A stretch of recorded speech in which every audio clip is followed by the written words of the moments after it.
Hello, everyone, and good afternoon, and welcome to another author interview here on Tales from the Wandering Scribe. I'm your host, Gabriel Garcia, otherwise known as the Wandering Scribe and the Wandering Quill, and joining us today is an author making their official debut here on the channel and their first ever author interview in all time. Now, my guest today writes emotionally rich contemporary romance with a heartbeat. And her debut novel, Until We're Dust, is a slow burn, second chance love story wrapped in grief, healing, and a whole lot of coffee shop banter. She's a Midwestern girl with a coastal soul, and she feels most at home when barefoot near the water, surrounded by her two kids, five fur babies, husband, and the characters who never quite leave her head. That is a struggle for all of us authors. She Yes. believes in the power of found family, the ache of almost, and the kind of love that sneaks up on you when you're busy surviving. When she's not writing, you can find her falling in love with fictional men, homeschooling her children, or rereading her favorite books. And I'm so excited to have her here on the show, viewers and listeners, because her book will be coming out very soon. If I'm not mistaken, quite possibly in a few days. So, to talk about all of that and more, let's give a huge round of applause to today's guest, author Stacey Rhoades. Stacey, welcome to the show. Thank you so much for having me. Awesome, Stacey. I'm so excited to have you here. And also, thank you again for letting me read an early copy of your book because viewers and listeners, this is going to be a huge spoiler if you don't know me, but I was blown away by this book. I was absolutely blown away by this story. And for those who know me, I typically do not read a lot of romance books, and that includes historical romance as well as fantasy romance. I will read them on occasion, but it's not my go-to genre. But this book, I was blown away. It is such a great story, and honestly, it was a nice deviation from the books I typically read. And Stacey, I just got to say this first and foremost. You are an exquisite writer and an amazing storyteller. You bring out such authenticity to these characters, and I'm so excited to have you here and allow you a platform to showcase your hard work and dedication. Thank you so much. I'm so happy to be here. I really appreciate you inviting me on. Awesome. Now let's dive right into until we're dust. Now, without spoiling too much, what can readers expect of your debut novel? Okay, so Until We're Dust is a dual timeline, multi POV, second chance romance that is pretty much centered around healing and trauma and choosing to rebuild amid the rubble of that and choosing hope and life after total desolation. Nice. Put Amazing. simply. Yes, absolutely. And I also have to say this to viewers and listeners, and this is not a kind of a big spoiler, but for books that usually have the dual timelines, as we'll talk about in this interview, that can always be a hit or a miss in terms of which storyline are we following? Are we still in the present or are we going back to the past? And I have to say this again, this book beautifully handles the dual timeline effectively. And if you read my review of it, which I will link at the end of this interview, Stacey absolutely nails it in the head in terms of balancing when to go back to the past and when to go back to the present. And before we dive further into the construction of Until We're Dust, let's talk a little bit more about you, Stacey, and the lead Okay. up to this book. So, from your bio, you love writing stories. You love telling these types of stories and bring about this warm feeling, this sensation of nostalgia for a memory that people may have had or just a feeling. Mhm. So, can you share with us, how that led to Until We're Dust, your aha moment, so to speak? Okay, yeah. So for my whole life, I have been told that you need to write a book, Stacey. You have such a incredible story. You need to write about it. And so I have felt locked into this. It has to be nonfiction. You can't write a fictional romance. And so whenever I sat down to try to write, I would just feel stuck, like, "Ugh, I don't really want to write about myself, you know?" And then I went to see Carly Fortune on May 7th this year for her One Golden Summer tour. And she shared that for her debut novel, her word count goal was like 300 to 360 words a day. I don't remember exactly, but I was like, that is so easy. I had to do so much more than that for college. And that just kind of gave me the permission that I needed to sit down and write the damn story. So after that, I was just obsessively thinking about that. That just kept churning in my mind. And as I was going through that process, the concept of Until We're Dust was born. And then I had that ADHD, like hyper focus, can't think about anything else, only work on this one thing. And I neglected every other area of my life. Wrote it. Well, that's the thing with us authors. When we're fixated on a project, we have to commit to it. And there are going to be some days that we will take a step back Yeah. and then go back to it, and vice versa, so forth. And that's just the beautiful thing about being an author, our little quirks and our little tidbits that make us who we are. Now, let's dive into the construction of this incredible book. And Stacey, be prepared because there are going to be some fan questions throughout the interview, which some of my viewers are very excited to share. So, as a little icebreaker, the first question, which is funnily enough a fan question, they ask, when you began writing or planning out Until We're Dust, did you have an outline already made, or would you consider yourself an author who is spontaneous in their writing in terms of having a clear beginning, a definite end, but the middle part, that's just how we're feeling? That is exactly where I am. In my author group chat, I think somebody called it a pantser. And I was like, Yes. what is a pantser? And she's like, yeah, you're just flying by the seat of your pants. And I feel crazy when I say this. But as I wrote Until We're Dust, I think there's only one section where I said, I don't like this chapter here. I'm going to put it here. Outside of that, as you read Until We're Dust, it's exactly as I wrote it. And my fingers were moving faster than my brain could even process half the time. It was like, as I thought it was on the page. Nice. Very, very nice. And as a follow-up to that, another fan question, one of my viewers also asks, with that said, did you have a ritual or routine that kept you focused and disciplined in terms of making sure you had your book written on this day to get it ready for editing and publication? No.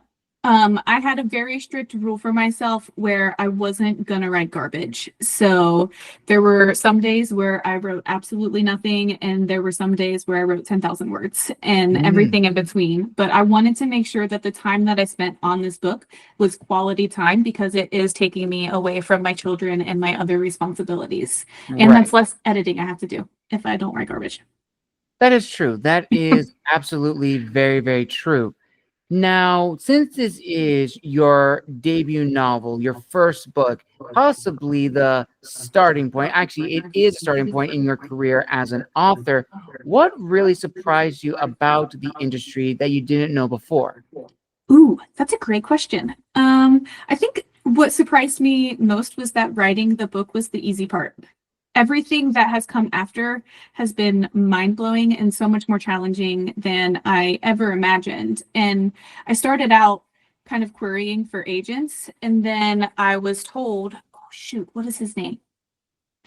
Do you know the Ned's Declassified pod, or did you ever watch Ned's Declassified? Oh gosh, you just dated me with that. Yes, I know, same. Oh, Okay. yes, I remember that show, and I know the people you're referring to.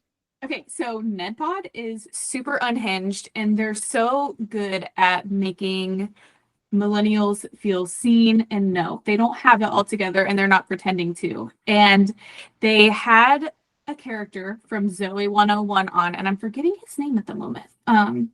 But he was Quinn's boyfriend, if you watched Zoe too. And It was right in the middle of writing Until We're Dust, and his whole mission is keep going when you're feeling discouraged. You have this creative fire inside of you and you have to let it out. Don't let the world tell you it's not worth expressing and giving away to people. And I felt so impassioned by that. And so then I reached out to him and was like, this was everything I needed. You're the coolest person I've ever not met in my life. Tell me everything I need to do to be as cool as you. And he encouraged me to go the self-publishing route because I don't have to wait for permission to decide that my story deserves to be heard. And so I queried to a couple agents months ago. I've heard back from two. They both said no. But I just went ahead and decided I don't care if somebody wants to rep me or not. I am putting the story out here because it's demanding to be told. The way that it fled my system, I was like, this story has to be told. And so that's what I'm doing. That's awesome. That is incredible. And what you just said is something that we're going to be touching on when we get to the business side of being an author, because it is very important to share that experience. And also, still within the, I like call the pre-writing phase, when you finished writing the first draft of your book, looking back on it and to what you have now, do you believe that your promise to yourself has been answered and fulfilled, as well as your promise to your readers who are looking forward to this book? Yes, I do. My biggest desire with Until We're Dust is for people to be seen and to have real life expressed through a magical way. And so I don't want to shy away from the big feelings and the ugliness of this life that we have to face and endure, but I want to do it in a way that leaves you hopeful at the end. And I feel Yes. like I did that. And I have to agree. I absolutely have to agree. All the characters and the world itself, the setting itself, I instantly knew where this was. And I loved how you were able to make me feel a part of that. And this actually goes into another fan question from one of my viewers who asked, how much of a struggle was it to make your characters and the setting itself feel authentic and yet complex at the same time? Ooh, that's such a fun question. I feel like every single one of the main characters is a different aspect of me in a different season of life, or somebody that I have encountered in my life. And so through James, Bailey, and Jess specifically, I feel like those are mirror images of myself. And it was almost therapeutic to be able to get that out and on the page. It kind of released something inside of me. And so I would say that was a really simple process. And I am drawn to sensory details. And so I didn't really struggle writing those. And I felt like that is what made this book so immersive and just really puts you in there. Nice. That's amazing. That is absolutely incredible. And now, of course, as authors, as I'm sure you've been told by others in the group chat, as well as within your circle, all authors have this one moment or several moments where we don't want to write, and that is the dreaded writer's block. It's always going to be there. It's always going to pop out at us, and it's just so frustrating. So for you, Stacey, how do you handle and deal with the dreaded writer's block? Ooh, that's a great question. I am actually open to advice in this area. I didn't really experience it with Until We're Dust, but I'm about 20,000 words into the next project, and I am really experiencing that. And with my rule of don't write garbage, I'm like, okay, how do I get in a mindset where I know where I want to go right now? Because I have a general idea of where I want to end up, but I'm struggling to put myself in that moment and in that place so that I can get that out there. And so Until We're Dust wasn't a problem, but this is problematic. And I'm kind of working through that now. And part of that, I think, is when I wrote Until We're Dust, I wasn't doing school because I homeschool. It wasn't soccer season because right now we have soccer 5 days a week. I didn't have a platform that I'm trying to run and grow so people know about Until We're Dust.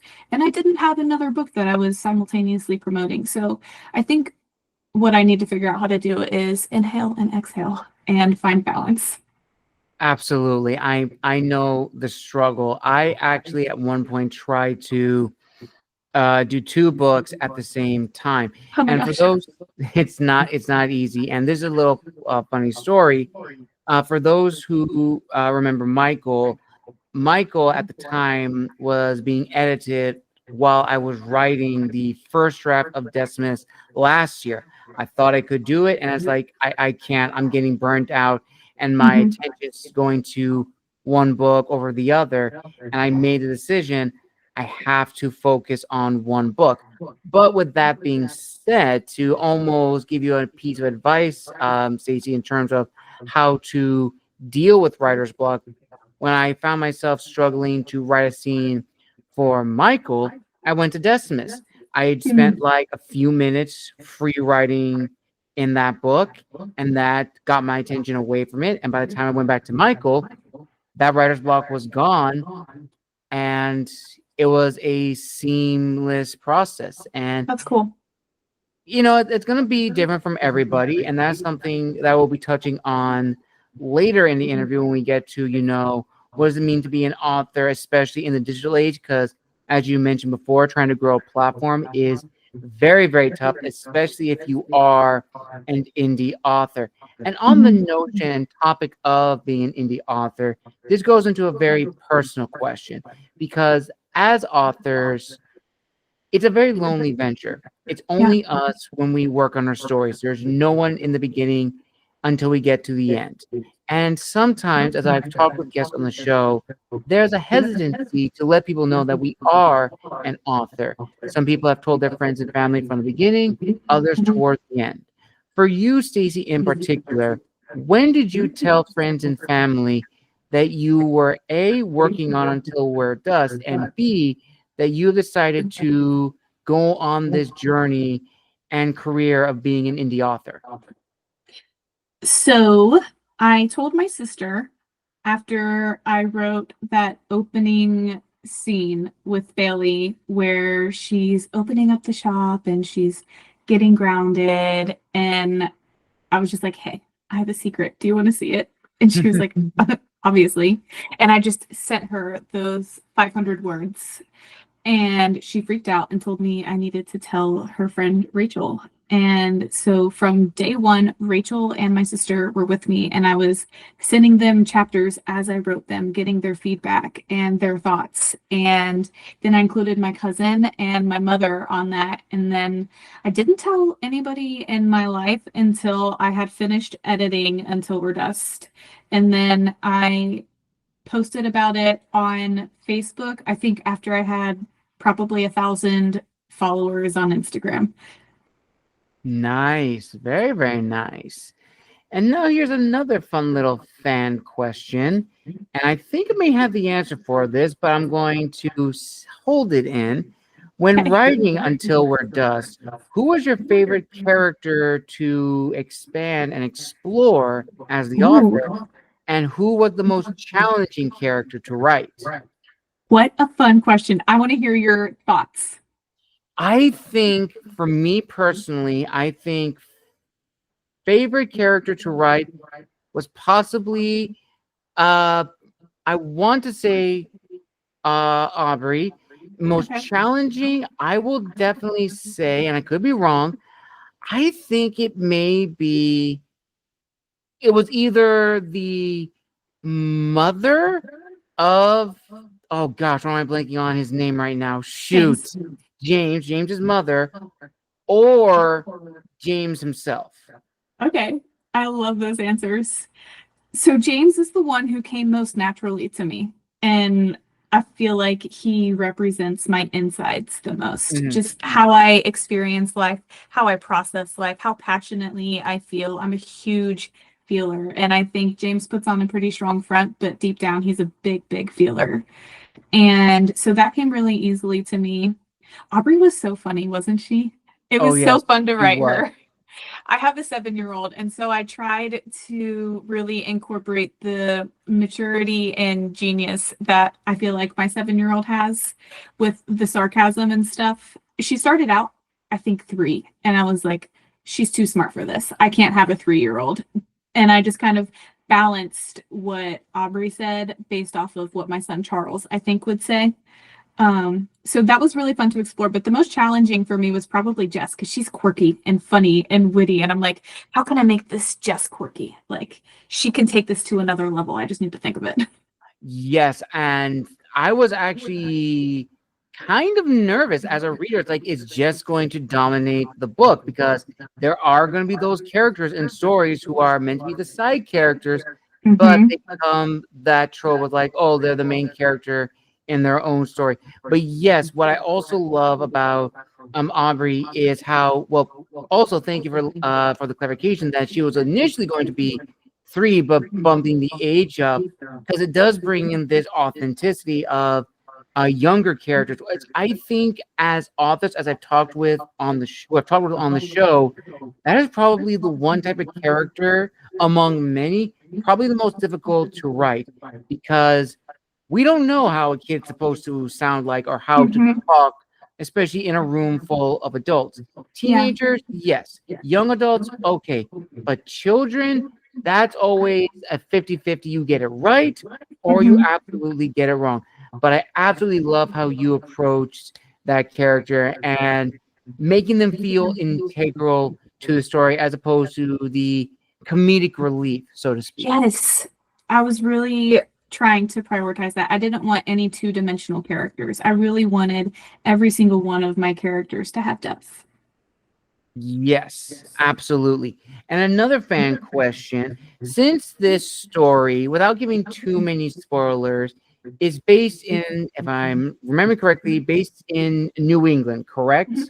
Yes. And trying to build a New England coastal community, I imagine was a lot of research to get everything correct. So as the author, how did you make that community feel immersive and appealing to the 5 senses? Because my absolutely favorite part of the book was anytime you mention the fishermen, the boats coming in, and James's connection to that side of the community in connection to his grandfather.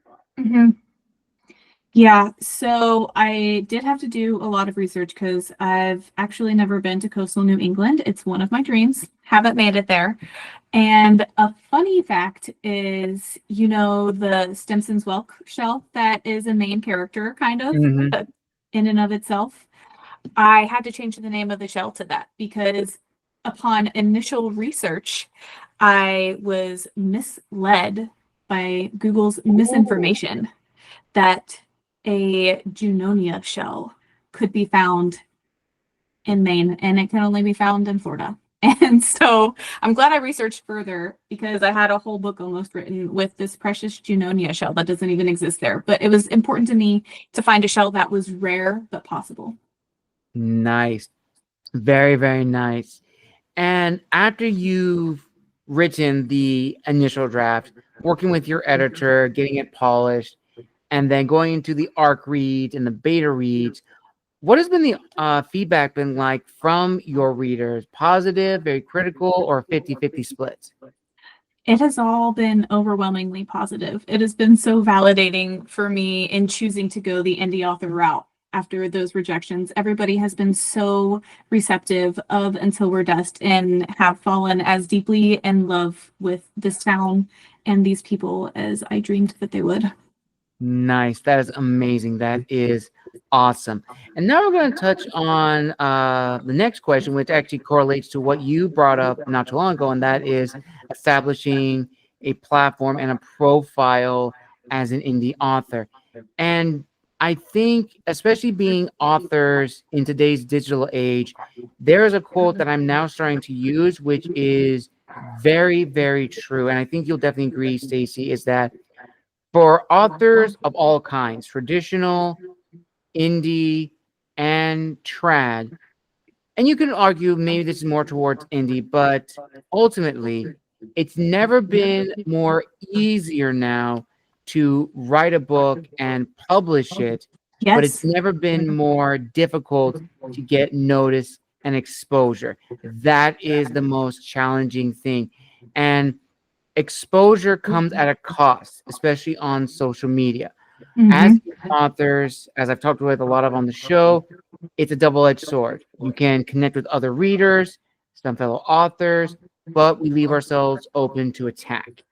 Yeah. And social media is very draining. It could completely destroy you. And also, social media heightens social anxiety, Hmm. insecurities, and of course, the dreaded imposter syndrome in the back of our mind. Every author, every creative person has it. I don't care what people say, it's always going to be there. Yeah. With that said, what has disciplined you to persevere and push through and get this story published? Because as you said, no one is stopping me from getting this book out. I decide when the book is ready. Mhm. Um, so I think that what has kept me going is two factors. One, people have been so receptive and encouraging. It has given me all the confidence that I need to go ahead and release my baby into the world. And the other thing is I am an activator. Are you familiar with, I think it's called Strengths Quest? I don't think so. It's a test I had to do in college, and it identifies 5 strengths that you have and teaches you how to focus on those strengths and amplifying those versus obsessing over your weaknesses. And one of the strengths that I have is being an activator. And so when I have an idea, I'm ready to do it. And I'm going to get every tool that I need to make it happen. And it sometimes gets me in trouble. When I was a kid, it would be like, oh, Stacey wants when Stacey wants when Stacey wants it. But like, no, if I didn't need your help, I'd still be doing this because it's a good idea and it has to Mhm. happen. And I'm just passionate and ready to go with it. And so I think that has played a huge role in just getting this book out there. I've been obsessive about it. My laundry pile is criminal, and I'm an activator, and it's getting out there. Nice. Awesome. And now this goes into, pardon me, another important question, which I'm very eager to hear your thoughts on. And for context for this, as I mentioned earlier, I've been doing the show for about 6, 7 years on Spotify and on YouTube together respectfully. And out of 400, I want to say 429 episodes, breaking it down, which is almost 200 author interviews, 45 academic interviews, 20 or so experts or industry interviews, which include editors and narrators, I've learned that a majority of the people that I have had on the show began their career during the lockdown years. And this has Hmm. sparked a conversation. A lot of people argue that the lockdown years were the breeding ground for these new voices, these new talents that just entered the industry in a massive flood. Okay. And while I absolutely love the fact that there are new voices in the industry, the one thing that I have seen being debated is because of these voices, are we in a golden age? Initially, I was in the latter. I believe we were in the golden age. But as I've interviewed more people and discussed this topic, my opinion has shifted to being that of an iron age or new age. What do I mean by that?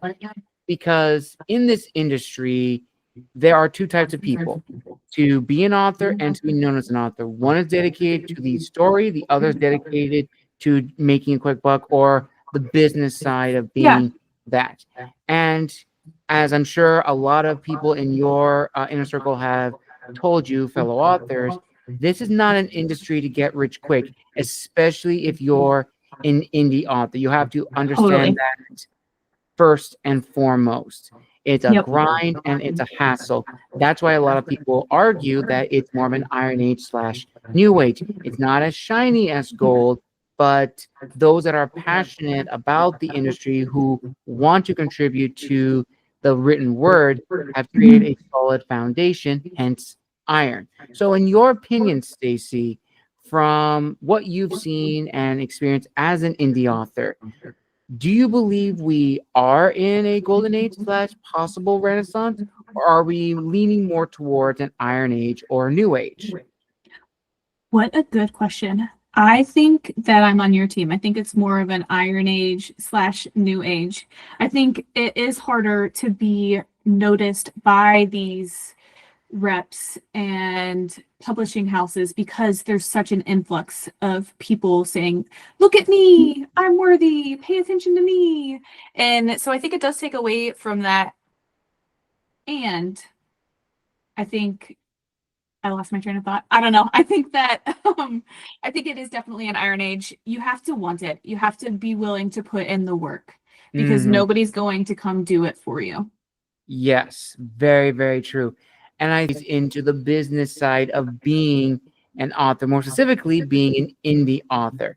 So for you, Stacey, after your book was edited and Mhm. after you got it formatted and got the cover, what really surprised you at that point about the industry in terms of publishing your story? And up to this point, is there anything you would have done differently? Possibly gone to a different editor, or maybe done a few more revisions before sending it to the editor? Maybe a different artist take on the cover, anything like Mhm. that? Well, to be honest, every single piece of this book is me. I haven't had any help. I've done all of it on my own. And that is a financial setback. Like I literally can't afford help right now. I am $4,000 in the hole with Until We're Dust without any help. And that is because I had to pay for a computer that could handle Vellum, and I had to pay for Vellum so that I could have formatting that wasn't messed up. I tried to do formatting through Google Docs using the EPUB downloads and stuff, and it was never right. It never hit the section and chapter breaks right. There are expensive things that I had to buy to make this happen. And so I would say that has been the surprising side, maybe just like how much it costs to do this on your own.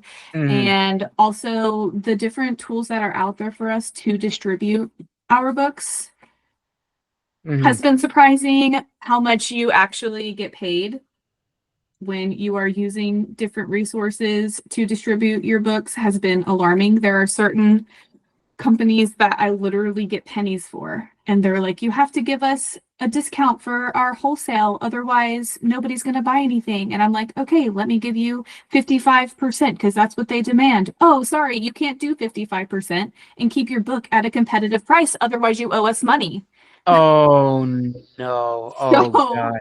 Why do um, I already know what company I'm that sure that is? you know exactly who that is. Ah, And I'm like, why? And setting my book up with that company to begin with was a very tumultuous process. And so I would say moving forward, I'll probably never put another book on there unless something miraculous happens.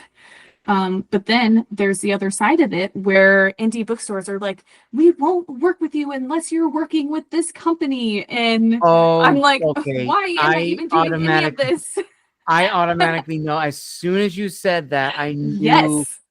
I know who you're referring to, and I won't say it on camera, viewers and listeners, but for the authors who know the company that is being questioned, I won't say anything because I don't want to get hit with a huge thing from this company. But if you know, you know. But tying that all in to this discussion, being the author is not easy. Yes, you Yeah. do retain the rights to your stories. You are the Huge. creative force, but it's all on you. It is Mhm. all on you in terms of finding an editor, finding a cover artist, finding a program that's going to format your books exactly the way you want it. And that comes from trial and error, which is something that Yes. we'll be touching on later in the interview. Now, going ahead, let's talk about probably a big thing when it comes to marketing our book, and that is understanding one's audience. Now, I'm very interested to hear your thoughts on this, Stacey, because from your bio, you are very interested in writing contemporary romance stories And from what I got from this book, Until We're Dust, it's not the standard, the market norm that you would see in a modern day romance story. And I think that was the point. So Yeah. for you, Stacey, how did you find your voice as the author, as well as understanding A, the audience that you want to write for, and B, making sure that that audience felt fulfilled when they would finish reading this book? Well, I would say I am first a student, and I have read probably 200 books over the last year and a half.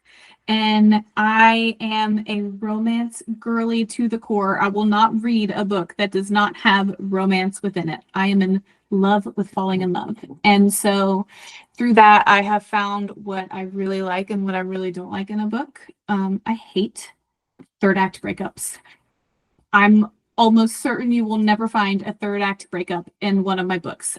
I hate going to war for a relationship and then being like, oh, we can't be together anymore.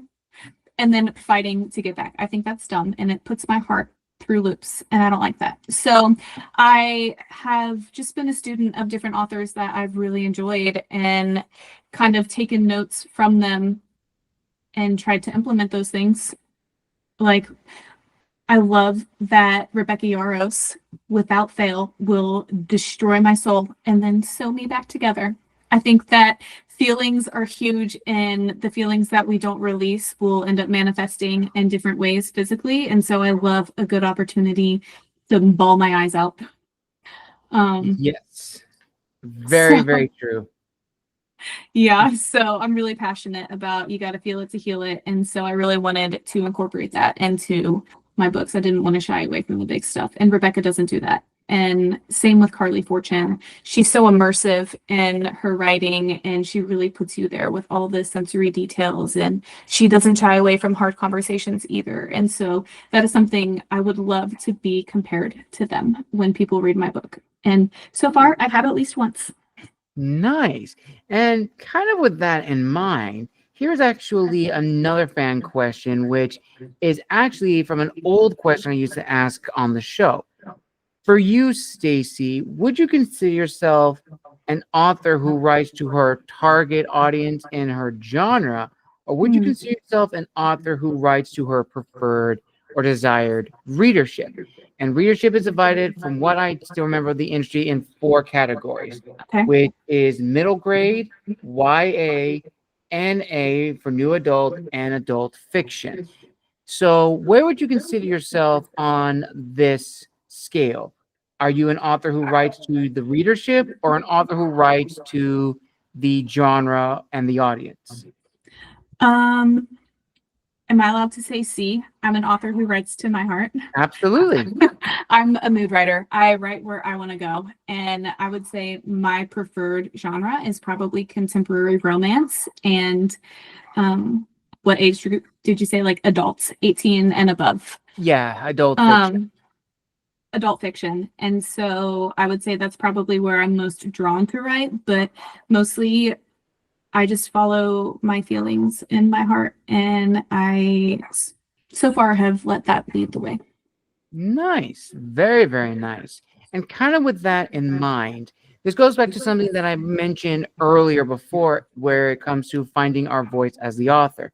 Mhm. And I think you will agree, Stacey, that whenever we're writing into the genre that we are passionate about, we do have to understand that every genre of storytelling has readers and audience members that have an expectation of how a story is supposed to go.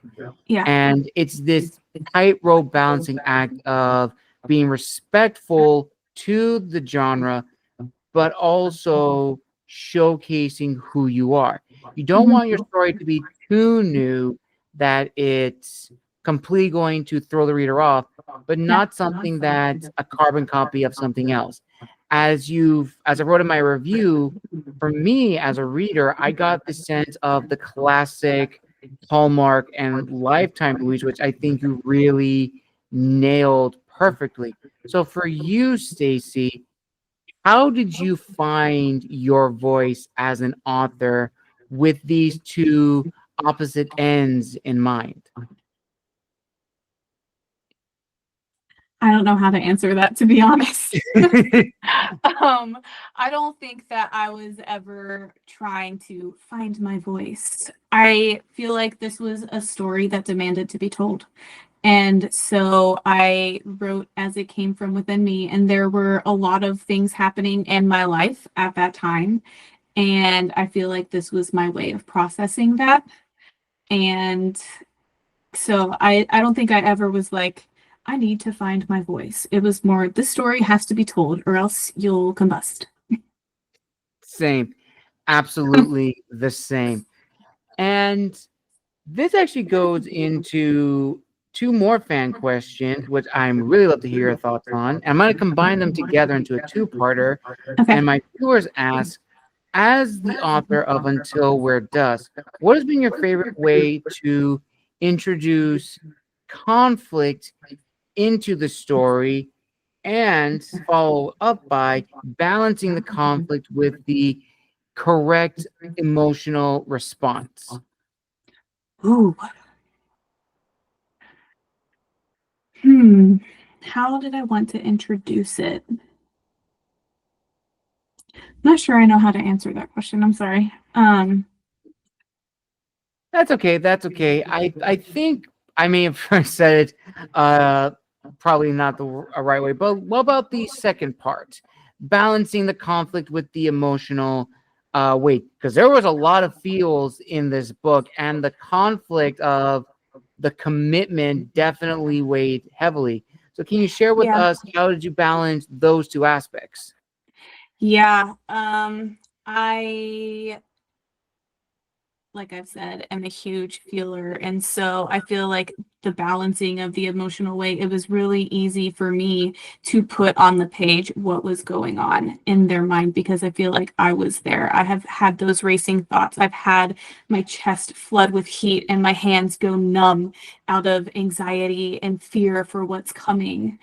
And so I feel like just putting that on the paper, understanding intimately what that feels like was Mhm. the way of balancing the gravity of it. It wasn't like, and then she got mad and said, I hate you. There's like a whole visceral reaction that happens when somebody says that to us. And so I feel like, did that answer your question on that part? Yes, it did. Okay. It did. And then just the introducing it, I feel like, I don't know if this answers your question or not, but because it's a dual timeline, I was able to really have, okay, in the present, they're not friends right now. They're scared and confused because they haven't seen each other in 12 years. And what does this mean? Is he going to stay? I don't know if I'll be okay if I like let him be my friend again and then he leaves. I think I might die if that happens. I don't think I can handle that. But in the past, they're like, oh my God, I've never met a man like you before. You belong on the screen. I can't believe you're real life, And then as the Mhm. story grows, we get to explore and experience Bailey saying, okay, it kind of feels like he might stay. Maybe I can let him a little bit of the way in. And as they explore this and grow closer in the present day, we watch how they were so in love and then the pieces crumble as they fell apart. And so I feel like there's this balance of in the past, it sucks. In the present, it's incredible. In the present, it sucks. But in the past, it's incredible. And Yes. yeah. Very, very true. And on that notion of sort of like the dual timeline narrative, this is actually a very specific fan question that one of my reviewers actually saw on my blog, who asked, initially, how did you decide that that was the best way to showcase the perspectives? And they asked this because it could have gone in one direction, and they give an example of dividing this into two parts, where the timeline, the dual timeline of the past, could have been the first part of the book, and then the meat and potatoes could have been the present day. So, how did you decide that the way that you wrote your story was the way it needed to be? Two reasons for that. One, it wasn't a choice. It's how I wrote it. I wrote it chronologically, like chapter by chapter is literally how I wrote the book. And I decided to go back to the past for chapter 2 because I was like, oh, is this starting too quickly? Like, it's chapter 1 and the dude is back. Like, we can't just have this, And so I didn't want to rush the story. And that's why I initially went back to the past. But I also felt like it was such a cool way, one, to have a little bit of a palate cleanser after a really challenging scene. If you are in this present moment and everything feels so heavy, to go into another chapter where it's so heavy, it might be suffocating. It might be like, oh my gosh, I don't think that I want to be in this. But if you're in this chapter and it's like, oh, I'm so heavy. And then you get to go back to the past and it's their 1-year anniversary and they're still so in love and everything just is okay for a minute. It's like, oh my God, I can breathe. The weight is off. I get to just explore this for a moment and I feel a lot better going into the next piece of the present. Nice. Beautifully said, Stacey. Beautifully said. And here are probably two very important questions, which every author I know has struggled in one way or another to answer these two questions. Awesome. So here's the first question. Out of every aspect of writing a book, the one that is probably two that are probably the most daunting are the beginning of the story and the ending of a story. Because the beginning of the story really hooks you in, and the ending of the story has to be the resolution, the end. As the author, how did you ensure that the beginning was engaging and the ending be satisfying? So with the ending, I would say I didn't have a clear picture of how it was going to end. I just was writing and I was like, I will know when the story is over. And so I wrote until I felt that. And I kind of had a little bit of foresight, like, okay, I think I probably only have another 2 chapters or so and we're good. But I felt it out and I knew what I needed out of these characters and out of this story because, like I said, it's my new comfort book. I knew what I needed to be satisfied as a reader.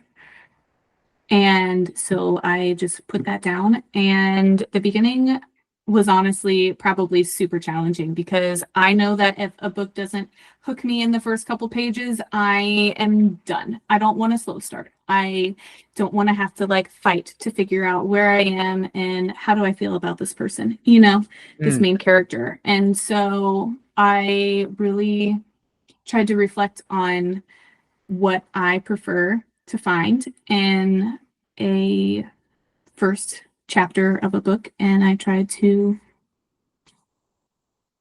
implement that. Nice. And the second part to this question is probably the most daunting. Is as authors, we're always continuously writing. We're always constantly making edits and final cuts. But there has to be a point where we trust our judgment that we've written the best we can. We trust the editors, trust the readers' responses. We've listened to them. We need to stop writing because we can continuously write, and that can sometimes be a bad thing. It can completely derail the story. So for your book, Until We're Dust, how did you know when to stop writing? And the ending that readers will get is the ending that you wanted to have. I felt it in my soul. I don't know. I knew I was just like, I'm going to write until I feel like it's done. And I trusted that I would feel that. And I felt it. I knew immediately when the story was over.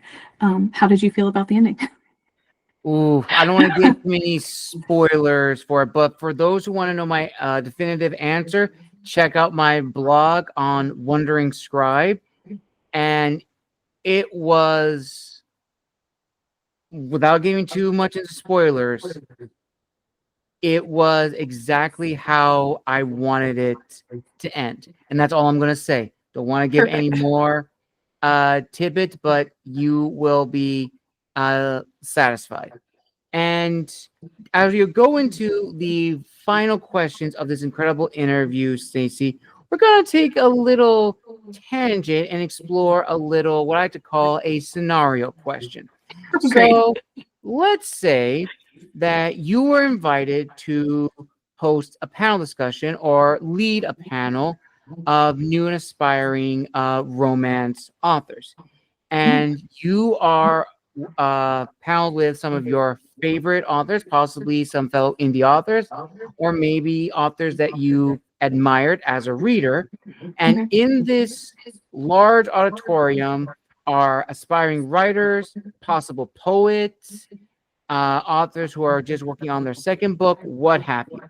Now, in that moment, you are presented a topic that all of you would like to discuss.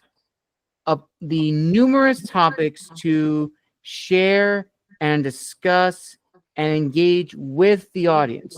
What is the one topic that you would like to share with not only your fellow authors in this hypothetical scenario, but Okay. also the audience in the room? Probably the exploration of emotions and human relationships and how to put that on the page and relay the raw reality of that, and also how to weave it into something that is what a reader would crave. Beautifully said. And I think that is a very integral part of storytelling, is that connection and that those relationships that bloom from those connections, because you want it to be authentic, you want it to be engaging. And I think readers are definitely going to get that from Until We're Dust. Now, as the two second to last questions, I'm also going to combine together. Okay. With everything you have learned thus far in your career as an indie author, the highs and the lows, what is your piece of advice that you would like to give to other aspiring indie authors?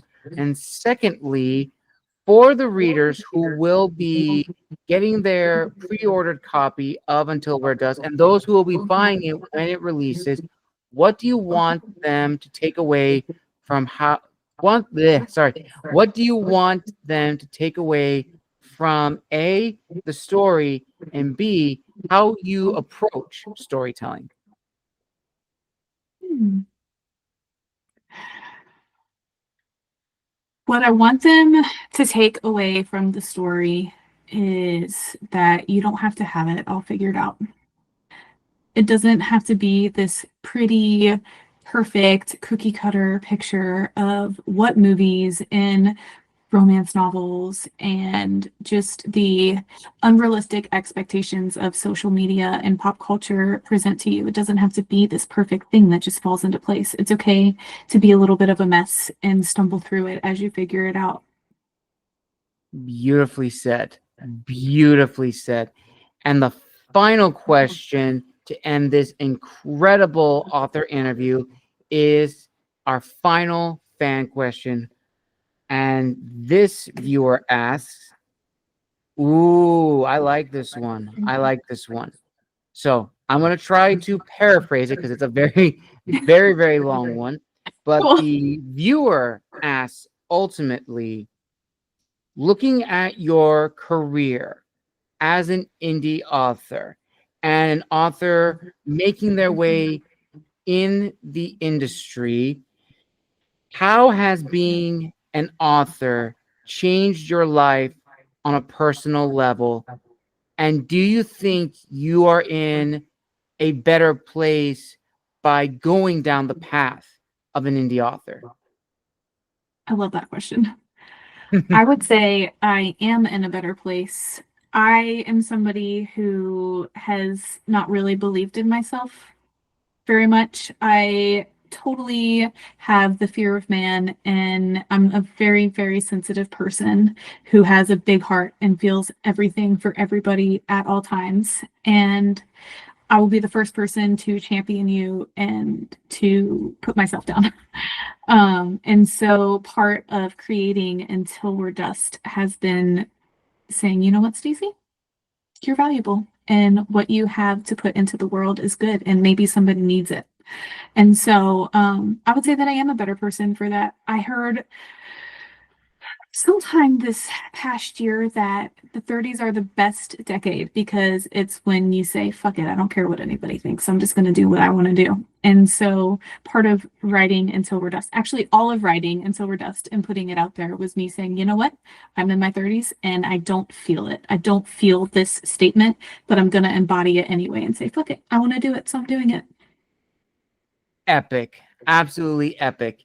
And with that, viewers and listeners, we conclude this incredible author interview here on Tales from the Wandering Scribe. A huge thank you to Stacey Rhoades for coming on the show and making this podcast her very first author interview, the first of many down the road. Stacey, thank you so much for coming on the show. And where can people find you on social media if they want to connect and stay up to date with your writing journey? And where can people pre-order a copy if they haven't already and buy a copy of Until We're Dust? Yes. First of all, thank you so much for having me. This has been such a beautiful first interview, and I really appreciate you taking a chance on me. Second, you can find me on Instagram at author Stacey Rhoades. And technically I'm on TikTok, but I forget it exists and I'm still scared of it. So I haven't really done a lot on TikTok. And then you can pre-order my book anywhere, I think. Barnes & Noble, Amazon. And then I also have a website, authorstacyrhoades.com. And if you are somebody who loves to elevate indie authors and their platforms, I would say order from my website because the difference and the income from that is dramatic.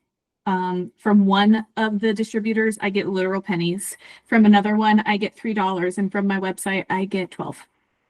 So nice. That, again, support indie authors, viewers, and listeners. It is a hustle and a bustle. It is a grind, but that's only because we are passionate about our craft. And I will link all that down below in the description of this video.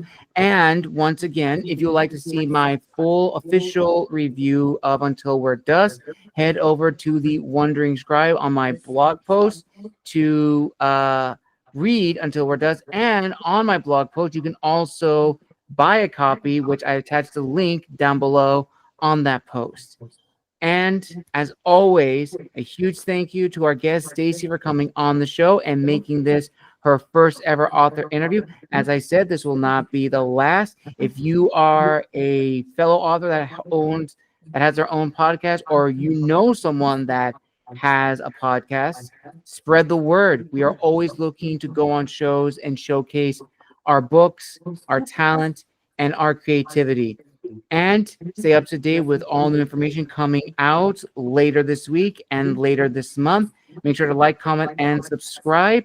And as always, this is the Wandering Scribe and the Wandering Quill signing out. Wish you all a wonderful day wherever you are in the world. And we'll see you all next week.